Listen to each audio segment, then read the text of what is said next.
Hello and welcome to my channel. I'm Tiffany, a retired librarian turned homeschool mom. And in this video we're going to tackle more Roald Dahl. Why? Because he's a children's classic author and I'm still wondering why. Besides his issues, please check out, I do an entire intro video on that back in September when that came out. I also covered George's Marvelous Medicine and the strangeness of that, and then I previously covered Charlie and the Chocolate Factory. This one has slightly less problems. Not much, but slightly less. No racism in this book. But there are issues. Roald Dahl really needed to be not writing children's books. At least he should lean more toward R.L. Stine rather than quirky and weird. But moving on to James and the Giant Peach. So this book starts off with a little boy who's perfectly happy with his wonderful parents until they're killed. And he's sent to live with two very evil aunts on top of a hill all by himself. And they're nasty, and he's starts off at 4 years old, and several years later he's miserable and not fed well and terrorized by a very skinny ant and a very fat ant. And then one day a strange man comes with seeds and drops them essentially into the garden, and thus grows a gigantic peach. So, and the ants see this and, oh, we can charge money for this. So they start charging a bunch of money for people to interact with and look at this absolutely utterly huge peach, and then proceed, after counting their money, kicking the James out of the house. And he goes to the peach, and he starts hearing strange sounds inside this absolutely utterly magnificent giant peach. We're talking, this thing's the size of a house, if not larger, size of a peach. So he gets up into the peach and realizes these seeds things that made the peach really big also made several insects very big. So inside this peach you have a centipede who has a tendency to wear boots, is now huge, a spider, a earthworm, and a glow bug, and a silkworm. So inside this peach, they are now full-grown sentient beings. These are the main characters in this book, are James and these really large bugs and arachnids and whatever the heck a worm is. I don't know if it's a bug. Oh, there's a ladybug in there too. So James are interacting with these guys, and they're wanting to escape because they don't like the ants any more than anybody would. So the centipede is kind of munch on the stem to make it release from the tree. So the next day, the peach slowly, with James and these bugs inside, releases and proceeds to smash his ants. I don't know if they live. I'm assuming as a giant peach they don't live. They're in England. He actually specifies this. I believe they're in England. They're on the coast of England, and it rolls down this hill and hits the ocean. And so this is not particularly fun for everybody living currently inside the pit.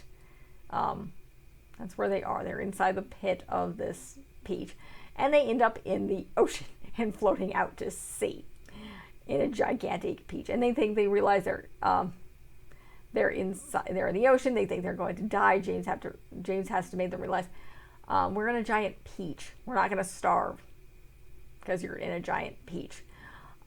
Then sharks come by and start kind of bumping at it and possibly eating it. So they become terrified. They think they're going to sink or they're going to be eaten.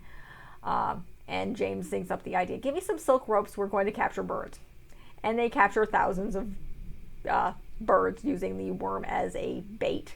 No, he doesn't ever get injured because, again, sentient being here. And they start flying. So you have a giant peach essentially crossing the Atlantic, fueled by birds. And they deal with a storm, and they're in the air, and this kind of goes throughout various stories of them talking to each other about their lives, and again, they're in a giant peach being flown essentially across the Atlantic Ocean, until all of a sudden they look out. It's like, where the heck are we? After they fought off this massive storm and kind of released, and they also deal with a hailstorm, which releases some of the juices from inside this peach and possibly freezes things, because again, they're up in a hailstorm. And then they end up over New York City. And it's like, we should probably get down. So they start releasing some of the birds. And then everything is, all the strings are cut by an airplane. And they basically assume they're going to die.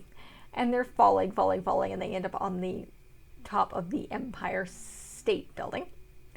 And then everybody's freaked out because they see this giant thing flying through the air and then falling through the air. They think it's a flying saucer, and they realize, no, it's a gigantic peach. No, they're not really aliens inside, because James is a little boy. He has to say, this is various giant insect. And they're friendly. And they're sentient beings. Strange things happen at the end of this book. Roald Dahl was weird. If you haven't figured that out yet, or familiar with his stuff, he's weird. He's very, very weird. So they get them down, the fire department, off the Empire State Building. This book came out like 61 or 1960. When did it? I'm gonna have the Wikipedia page. This book came out, yes, 1961. So yeah, it's weird. So they get the people, or James and the sentient insects and arachnids and giant worm, out of the peach and off the Empire State Building, and then they use giant cranes to remove a giant peach from the giant pole at the top of the Empire State Building, which had various uses, primarily as a lightning rod. It was originally, they were trying to, I think when they built that thing, the intention was to have giant flying machines. I can't remember what that, blimps. Basically land there. That doesn't work because, the Hindenburg happened. And airplanes are more important than this. So, but they get the peach down, and they have a giant parade, and everybody starts eating the peach, and they finish off the peach until there's a giant pit, which is now sitting in the middle of Central Park, and it ends with the centipede works for a boot company. I believe the silkworm and the spider end up learning how to create nylon and open a factory of their own. The worm starts working for a skincare company. I think the ladybug marries the mayor. Yes, like I said, it's weird. And then James kind of grows up and becomes a storyteller living inside the pit of this peach and earns a lot of money, telling this story of a giant peach, and he's living inside this pit of a giant peach, not to mention I'm assuming they become his guardians of some sort, because he's like 8 when this story starts. And that is the basic plot of James and the Giant Peach. So, not really complex, a little weird. I'm not sure it's very long. Not as many issues as, say, racism and raiding your parents' cabinets for potions, or, racism going on in the other previous 2 books that I have covered. So it's a little bit more child friendly, besides, the child's parents were killed in the beginning, and then you get an assumption that they kill his evil aunts by rolling over them with a giant peach. And then there's we're going to be eaten by sharks, and now we're flying through the air, and you have giant bugs, for lack of a better word. I know the spiders and the arachnids. I'm not going into the scientific explanations of these invertebrates. Would be the better overall kindly. The invertebrates, these land invertebrates, which are now very, very big, and no, the science no, the science doesn't match. They couldn't survive because of the way they operate. They could not be human-sized sentient beings. But again, it's a fictional story about a boy and a giant peach, and it's Roald Dahl. So it's quirky, it's weird, if your children don't like large insects, don't go near this book, because it will terrify them. Or the ocean, or sharks, or giant birds, or not giant birds, just regular birds that are captured by the thousands to carry a giant peach across the Atlantic. And yes, they do interfere are seen by the Queen Mary, which is the Queen's ship, and they think it's some sort of dangerous thing. Because I don't know when this story actually takes place. But again, it's a giant peach, and it's very, very weird. Oh, there's a grasshopper. So there's a centipede, a spider, an old green grasshopper, an earthworm, a ladybug, a glowworm, and a silkworm. So those are the creatures. So, and it's the centipede who kind of releases things and makes them fly. And then they apparently get 101 to... I swear there was still an earthworm. Yeah, there is an earthworm. I did not mention the earthworm. Yes, the earthworm. And they use him as bait. And they have 501 seagulls to carry the peach across the Atlantic. So there's not really a lot of issues with this book. If you're gonna try to find a benign Roald Dahl book, this works. There's not issues besides the giant bugs, the parents dying suddenly when he's like 4 and abuse of a child. In all Roald Dahl's books, you have at least somewhat of an abuse of a child or spoiled children, or in the case of Charlie and Chocolate, starving child. But this is the most benign book so far that I have covered and that I've known of for Roald Dahl. So everything else gets worse, I think. I haven't read, this is one of the others that I've read. I'm working on Charlie and the Great Glass Elevator as the time of the filming. This is July. This is literally July of 2021. This is not due to be scheduled until next year. So an idea of where I'm at with filming. Yeah, this is by July, July of 2021. So this is almost a full year early.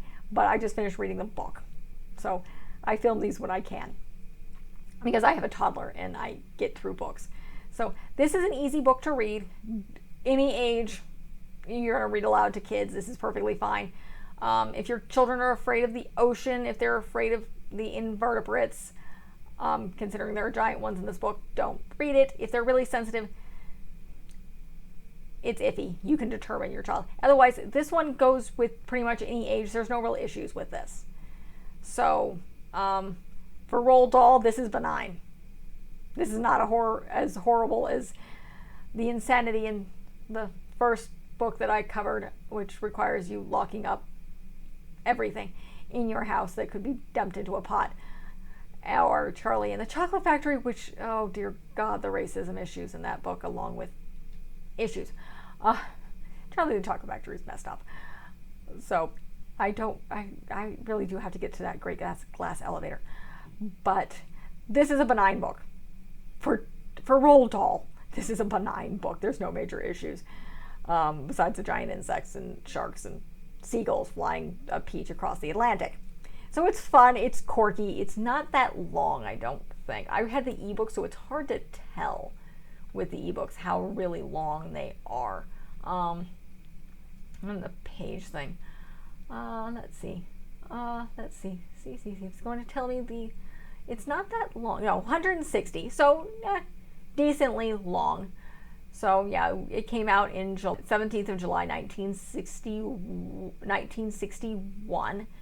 So as of this is literally almost the anniversary of James and the Giant Peach coming out so many years ago. But it's an interesting book.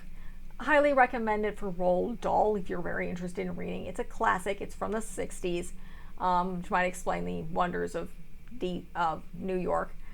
And there's been various film adaptations. This is one of the ones there is. Let's see, what are the film adaptations? So let's see. Looks like the BBC did something in 76. That's a television adaptation. Let's see. Dahl was he declined numerous offers for James and the Giant Peach, and his widow, second wife, approved an offer for a film adaptation from Disney in the mid-90s. So, and that, this is a Tim Burton film. So the most one that I'm aware of that I'll cover is the 1996. It's a Tim Burton. So take that for what you will. It's a Tim Burton thing. So both of the Charlie, the film adaptations I'm going to be doing, I believe both of the adaptations I am doing this month. Yes, these are both being done. No, Charlie and the Chocolate Factory is being done in June, and this is being done in July. But yeah, in the next 2 months, both the film adaptations I'm covering are done by Tim Burton. Besides the Willy Wonka I'm doing too, because you have Charlie and the Chocolate Factory, you have Willy Wonka and the Chocolate Factory, 2 different films. One of course is the weird, more modern thing done by Tim Burton, which is a whole nother issue. So the film is stop motion animation, so that's what I'm going to be covering. And I think it gets weirder because it's Tim Burton. Of course it's weirder. But again, this is a benign book. The book is benign. It's benign for Roald Dahl. It's easy to read to young kids. It's 160 pages, so considering it's not too long, it shouldn't scare most elementary school children. I wouldn't read this to high school kids. I don't know if high school kids would find this interesting. They might. It's a choice. It's a good introduction to Roald Dahl if you're looking for something that's not going to terrify the living daylights out of people and not going to cause problems and issues. Oh, so many issues with this guy. Check out my introduction. I'll rant and rave about a lot of the issues with Roald Dahl. But this is not one of them. This is an easy book. It's very simple. There's not any no major issues. So that's really it for this review. Be sure to check out the rest of my stuff. I will cover the Tim Burton film, which is stop motion animation, and Tim Burton. So whether you like the film, it might be determined whether or not you like Tim Burton, because he has his own aesthetic. So also check out the rest of my stuff. By the time this will show, I will have tons. I mostly do children's book reviews and children's film stuff. I do a sprinkling of some older fantasy stuff and teen stuff, basically stuff that I enjoy, as well as some other films. Mostly it's child friendly. Sometimes it's not. I do not do rated R horror films because I don't watch them. At least not that I'm aware of with the rated R films. And I try to keep this mostly kid friendly. I do a sprinkling of secular, aka non-religious, homeschooling videos here and there, as well as various educational resources and evaluation of educational resources, and some travel stuff.